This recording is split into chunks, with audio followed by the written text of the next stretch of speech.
Hello students, today's next topic is features of scientific management. वैज्ञानिक प्रबंध के लक्षण या विशेषता क्या है? हम देखते हैं features of scientific management.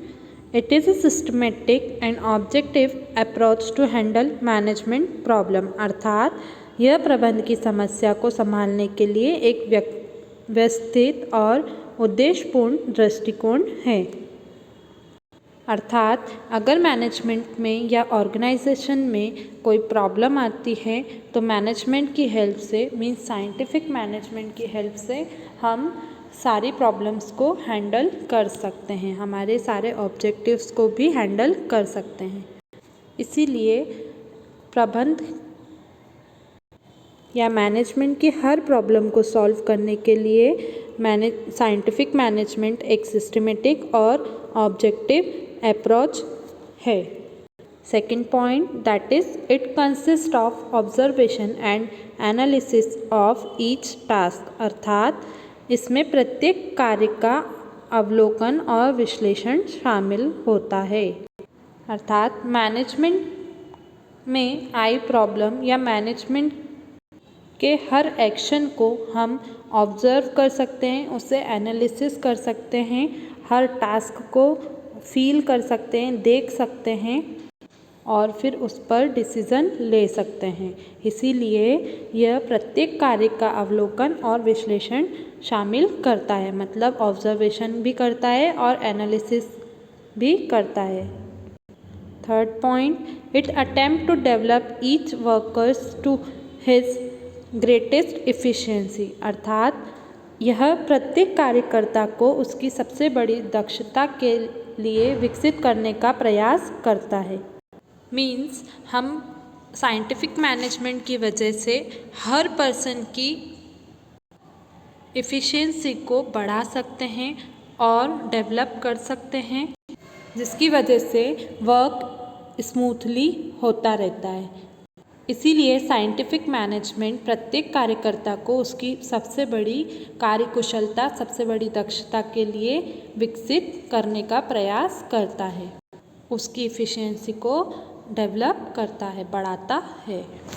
Next point देखते हैं, that is it reject the age old method of rule of thumb hit और मिस अप्रोच। अर्थात यह हिट और मिस दृष्टिकोण के लिए अंगूठे का नियम की सदियों पुरानी पद्धति को अस्वीकार करता है। अब हम जानते हैं कि रूल ऑफ थंब क्या है, कि जैसे पुराने मैनेजमेंट प्रक्रिया में अपने सारे डिसीजंस अपने मतलब के लिए, अपने मेन किसी इंटेंशन को कंप्लीट करने के लिए बिना किसी लॉजिक के ले लिए जाते थे।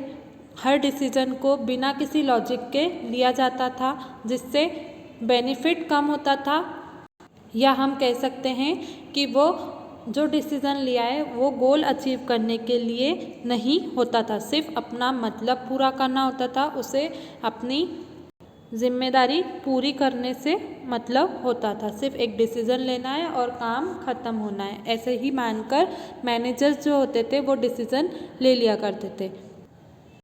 पर टेलर ने क्या किया था, फिर इस रूल को चेंज किया और इसे साइंटिफिक मैनेजमेंट के रूल के साथ में चेंज कर दिया था, जिससे यह डिसीज़न लॉजिकल रीजंस पर ही डिपेंड हो गया था। मीन्स अब जो डिसीजंस होंगे उसके पीछे कोई इंटेंशन, कोई लॉजिक होना चाहिए। आप कोई भी डिसीज़न क्यों ले रहे हैं, आपका डिसीज़न लेने का क्या कारण है, ये आपको पूरा क्लेरिफाई होना चाहिए। इस तरह टेलर ने इस रूल को रिजेक्ट किया और फिर साइंटिफिक मैनेजमेंट के रूल को यूज़ करना शुरू किया। इस तरह से बेनिफिट्स भी होने लगे, हर डिसीज़न के पीछे कोई ना कोई रीज़न रहने लगा।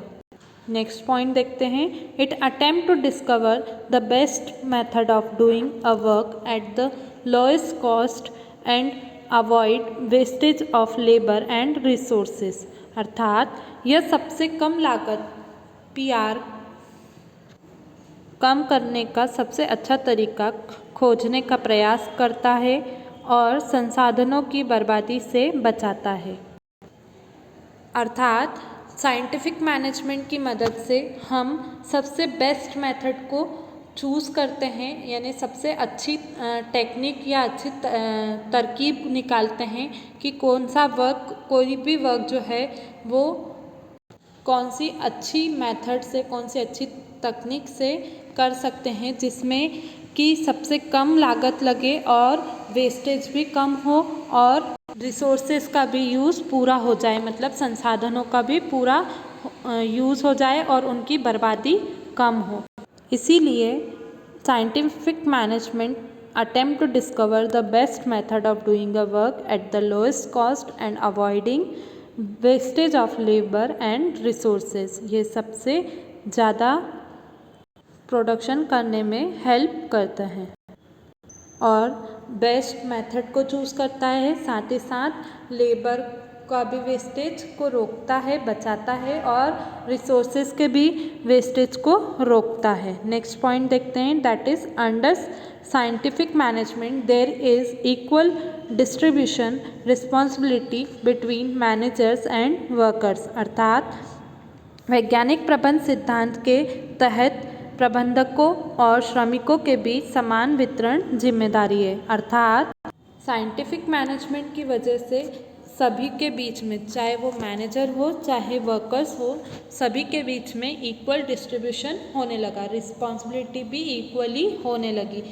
पहले क्या होता था कि जब तक ये मैनेजमेंट नहीं आया था, जब तक ये प्रिंसिपल नहीं आया था, तब तक ये हुआ था कि सारी जिम्मेदारी या तो मैनेजर्स की होती थी या वर्कर्स की होती थी। इसके लिए कोई दोनों में से एक ही रिस्पॉन्सिबल होते थे।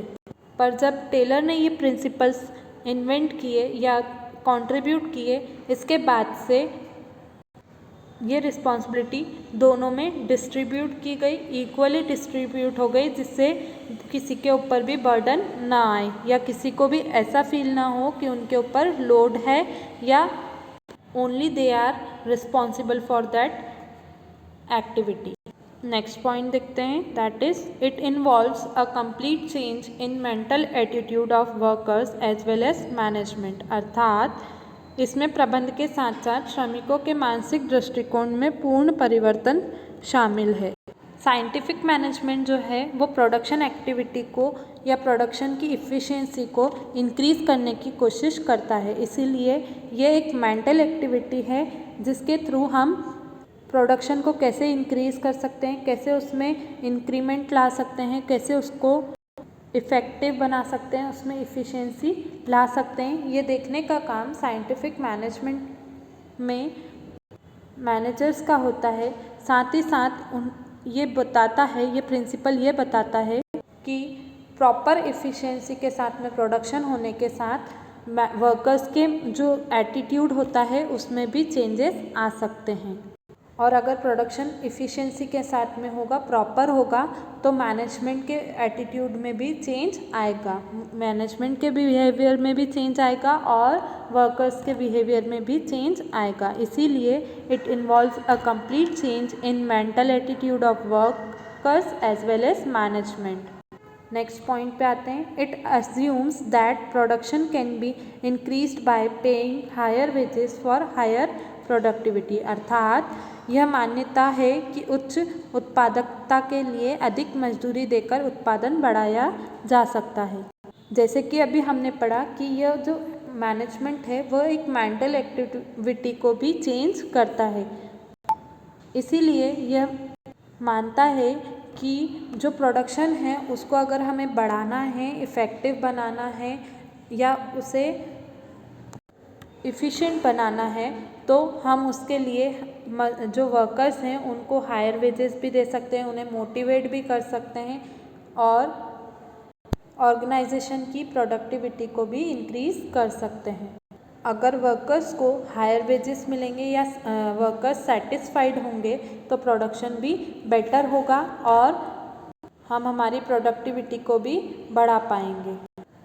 इसीलिए it assume that production can be increased by paying higher wages for higher productivity. इस तरह से ये टॉपिक आपका यहाँ पर कंप्लीट होता है। Thank you.